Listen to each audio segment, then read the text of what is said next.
दोस्तों बहुत कम ही लोग जानते हैं कि निर्मला जी की फेवरेट बॉल है यॉर्कर, उनका फेवरेट अवार्ड है ऑस्कर, उनका फेवरेट क्रिकेटर है तेंदुलकर, उनका फेवरेट अखबार है भास्कर। और यह भी कोई नहीं जानता कि बारिश के मौसम में निर्मला जी के पड़ोस में जो मेंढक रहता है वो भी टर टर की जगह कर कर बोलता है। मजाक नहीं है दोस्तों, पैसा कमाने वालों की हालत आज सच में ऐसी हो गई है कि बेरोजगार आदमी ये सोच सोच कर डरा हुआ है कि कहीं सरकार उसकी नौकरी न लगवा दे।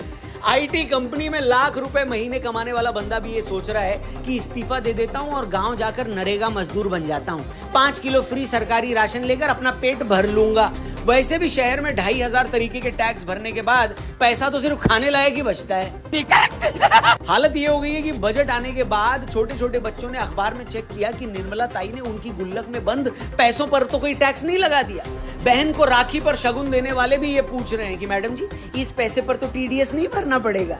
कुल मिलाकर आज आम आदमी की हालत गन्ने के जूस की मशीन में फंसे उस गन्ने की तरह हो गई है जिसकी जूस भैया ने मशीन में डाल डालकर उसकी आखिरी बूंद तक चूस ली है। जो टैक्स के दायरे में नहीं आते उन्हें फर्क नहीं पड़ता, जो बहुत अमीर हैं वो पहली फुर्सत में देश छोड़कर जा रहे हैं।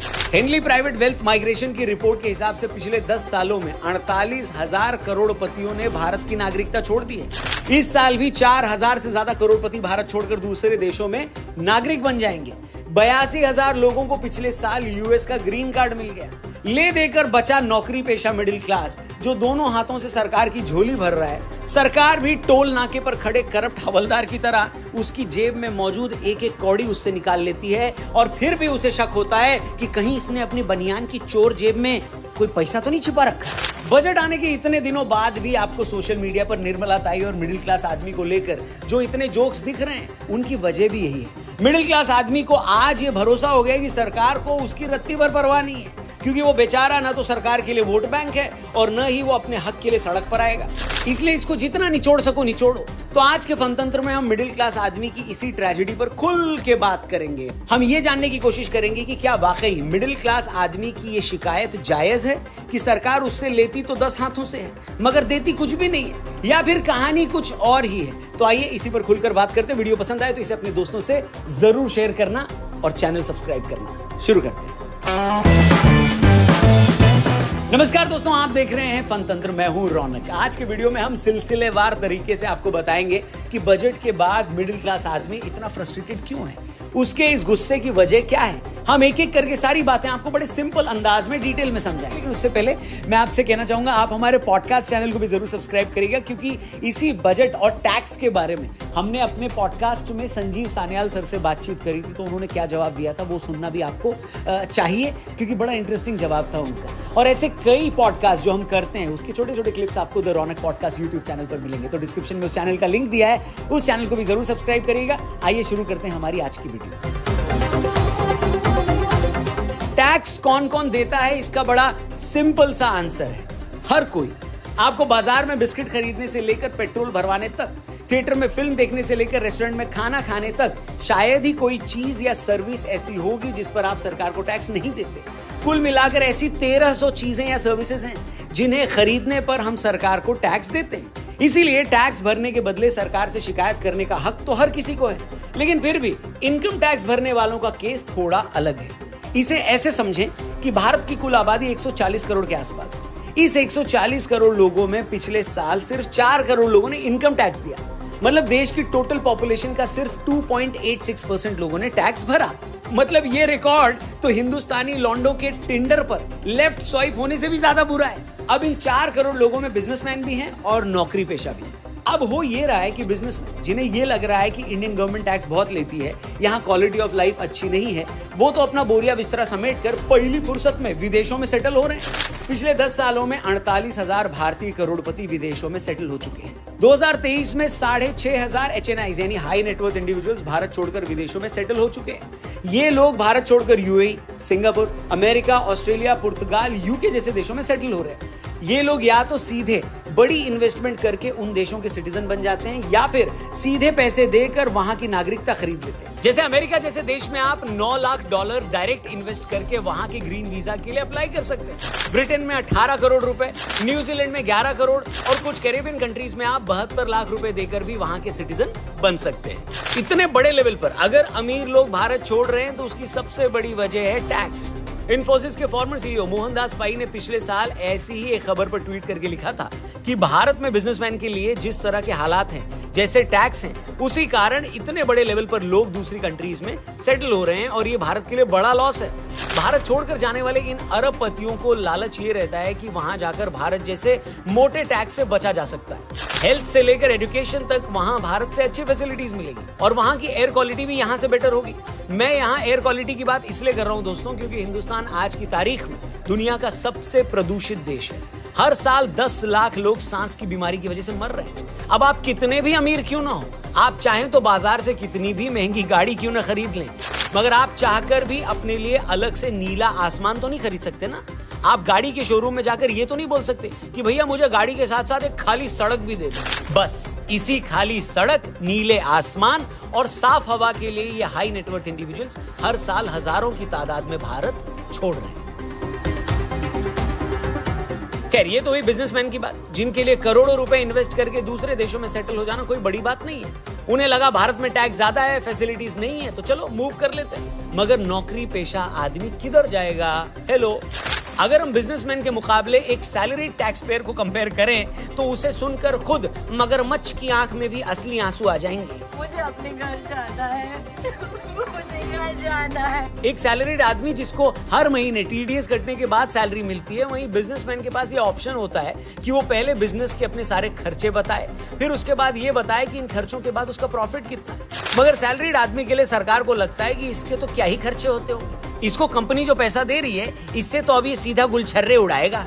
एक बिजनेसमैन को अगर इस साल धंधे में घाटा हुआ है तो वो उस घाटे को अपने अगले साल की बैलेंस शीट में दिखाकर अपने अगले साल की कमाई में से उसे माइनस करवा सकता है। मगर सैलरीड आदमी अगर ऐसा सोच भी ले तो उसे बीच ऑफिस में मुर्गा बनाकर 100 हंटरों से उसकी पिटाई की जाए और उसे मुर्गा बना देखकर अब उसका बॉस ये डिमांड भी कर सकता है कि अब जब ये मुर्गा बन ही गया है तो भाई 2-4 अंडे भी दे दे, ऑमलेट खाने का मन हो रहा है तेरे बॉस का। अच्छा, मैं ज्यादा डिटेल में नहीं जाऊंगा, मगर इसके अलावा बिजनेसमैन और नौकरी पेशा आदमी में ऐसे 10 और फर्क है जिसे सुनकर आपको समझ में आ जाएगा कि एक सैलरीड आदमी के पास अपना टैक्स बचाने का या अपने खर्चे एडजस्ट करने का कोई ऑप्शन ही नहीं है। अब इस सैलरीड आदमी को चारों तरफ से घेर कर मारने के पीछे सरकार की अपनी सोच है। सरकार को लगता है कि इसकी सैलरी में बिना डाका डाले अगर इसे सारे पैसे इस्तेमाल करने दिए तो अपनी 70,000 की सैलरी में ये कहीं खुद के लिए प्राइवेट जेट ना खरीद ले, या फिर 63,000 इन हैंड सैलरी देखकर ये सेशल्स में अपनी गर्लफ्रेंड के लिए कोई प्राइवेट आइलैंड खरीदने न चला जाए। इसलिए आप लोगों को बिगड़ने से बचाने के लिए वो आपसे ही हजारों करोड़ रुपए इकट्ठा करके बिहार के किसी ठेकेदार को पुल बनाने के लिए दे देती है। इसके पीछे सरकार की सोच ये है कि 10-10 हजार रुपए एक्स्ट्रा देकर लाखों लोगों को बिगाड़ने से अच्छा क्यों न कुछ हजार करोड़ रुपए एक ठेकेदार को देकर अकेले उसे ही बर्बाद किया जाए। अब यही ठेकेदार कल को घटिया पुल बनाकर अगर वो पुल गिरा देता है तो उसमें उसकी बदनामी होगी, मगर कम से कम आप लोग तो इन पैसों को बर्बाद करने से बच जाएंगे, है कि नहीं? सोचिए कितना नोबल थॉट है। क्या बात है सर, क्या बात है सर। ठीक यही, जी हाँ, यही बात मिडिल क्लास सैलरीड आदमी के मन में आती है जब निर्मला ताई हर साल अपना बजट पेश करती है। आम आदमी को लगता है कि इस बार वित्त मंत्री के सूटकेस में उनके लिए डेयरी मिल्क होगी, मगर बजट आते ही उन्हें समझ में आता है कि उसे डेयरी मिल्क देना तो दूर, सरकार खुद उसे किसी डेयरी में बांधकर उसका मिल्क निकालना चाह रही है। इनकम टैक्स कम होना तो दूर, उसे पता लगता है कि सरकार ने तो short term and long term capital gain बढ़ाकर शेयर मार्केट से पैसे कमाने की उसकी हसरत पर भी पोछा लगा दिया है। जो लोग रियल एस्टेट में मकान खरीदकर थोड़ा पैसा कमा लेते थे, सरकार ने इंडेक्सेशन बेनिफिट हटाकर उनकी भी लंका लगा दी। मतलब ज्यादा सैलरी हाथ में न आ जाए इसके लिए सरकार मोटा इनकम टैक्स लगाकर आपको बिगड़ने से पहले ही बचा रही थी। अब सरकार चाह रही है कि आप इक्विटी और रियल एस्टेट से भी दूर हो जाए। बस कुछ ही दिनों में वो आपके घर से सीधा हिमालय के लिए एक बस भी चलवा देगी ताकि आप एक सुबह झोला उठाकर सीधे पहाड़ों पर निकल जाएं। बशर्ते इतना टैक्स भरने के बाद आपके पास झोला और बस का टिकट खरीदने के पैसे हों। मैं क्या करूं, फिर जॉब छोड़ दूं? कुछ लोग कहेंगे कि रौनक भाई आप ज्यादा टैक्स की बात क्यों कर रहे हो? दुनिया में कई ऐसे देश हैं जहां पर लोग इतना या फिर इससे ज्यादा इनकम टैक्स देते हैं भैया, इसमें कोई शक नहीं है। मगर इतना टैक्स देने के बाद उन देशों में लोगों को प्राइवेट अस्पतालों में लाखों के बिल नहीं देने पड़ते। इतना टैक्स देने के बाद उन देशों में ऐसे सरकारी स्कूल नहीं होते जहां इंसान, गाय और बकरी का बच्चा एक ही क्लास में एक साथ बैठते हैं। और यही आम आदमी का सबसे बड़ा अफसोस है कि टैक्स तो अमेरिका वाला लिया जा रहा है, लेकिन सुविधाएं रवांडा जैसी मिल रही हैं। अमेरिका और यूरोप में कई जगह पर लोग बाथरूम के नलके से भी पानी पी सकते हैं। यहाँ उसी टैक्स पेयर को साफ पानी पीने के लिए आरओ लगवाना पड़ता है। वो आरओ साल भर सही चलता रहे, इसके लिए हजारों रुपए देकर उसकी मेंटेनेंस सर्विस फीस भी देनी पड़ती है। पावर कट से बचने के लिए हमें इन्वर्टर भी लगाना पड़ता है, उस इन्वर्टर को खरीदने के लिए टैक्स अलग से देना पड़ता है। साफ हवा के लिए हमें एयर प्यूरिफायर भी लगवाना पड़ता है। 400-500 AQI हवा होने के बावजूद सरकार को लगता है कि एयर प्यूरिफायर एक लग्जरी गुड्स है, इसलिए उस पर 18% GST भी हमें देना पड़ता है। इतने सारे खर्चे करने के बाद एक आम इंसान अपना भविष्य संवारने के लिए म्यूचुअल फंड में 2 पैसे इन्वेस्ट करता है, तो वहां भी स्टार लगाकर यह लिखा होता है कि investment in equity market is subject to market risk. अब वो ये रिस्क उठाकर जैसे तैसे 2 पैसे कमा भी लेता है, तो सरकार कहती है कि ऐसे कैसे बाबू, माना कि तुमने ये 2 पैसा कमाने के लिए अपनी ऐसी तैसी करवाई है, माना कि तुम्हारा ये पैसा डूब जाता तो तुम बर्बाद हो जाते, माना कि तुम इन 2 पैसों के प्रॉफिट से अपने कुछ सपने पूरे कर लोगे, मगर तुम इतने स्वार्थी कैसे हो सकते हो कि देश के सपने पूरे करने के लिए पहले तुम अपने सपनों को पूरा करने लग जाओगे? इसीलिए बाबू, ओ मेरे सोना, अच्छा बच्चा बनकर ऐसी तैसी करके कमाए इस प्रॉफिट में से 20% हमें दे दो। चुपचाप ये पैसा हमें दे दो और फिर ये रोने मत लग जाना कि हमें क्या मिलेगा, क्योंकि तुमको मिलेगा, क्या मिलेगा कपिल शर्मा? तो दोस्तों, ये है आम आदमी की कहानी, ये है उसका रोना। होने को पहले नौकरी नहीं, नौकरी निकले तो एग्जाम नहीं, नौकरी मिल जाए तो उतनी सैलरी नहीं, सैलरी ज्यादा हो तो टैक्स में लुट जाओ, टैक्स भी दो तो वो सुविधा नहीं, सुविधा चाहो तो देश छोड़ दो, और देश में रहो तो कोई सुनवाई नहीं। हो सकता है आपको लगे कि मैं कुछ ज्यादा नेगेटिव तो नहीं हो गया, मगर क्या करूं, मैं वही कह रहा हूं जो हालात। देश की तरक्की, सरकार की कोशिशें, GDP ग्रोथ सब अपनी जगह है, जहां तारीफ बनती है वो हमने की भी है, मगर जब बात मिडिल क्लास नौकरी पेशा आदमी की आएगी तो हमें सच बोलना ही पड़ेगा, और सच वही है जो हमने बताया।